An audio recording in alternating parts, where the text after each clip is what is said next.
We are building this 996.1 from a 3.4 to a 3.9.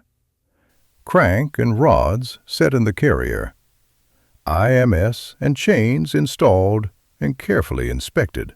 Before the cases close, everything gets verified. Sealant goes down, and the foundation is locked in. With the case sealed, we move to the heads. Sealant goes down before final assembly. Once it's closed, it's closed.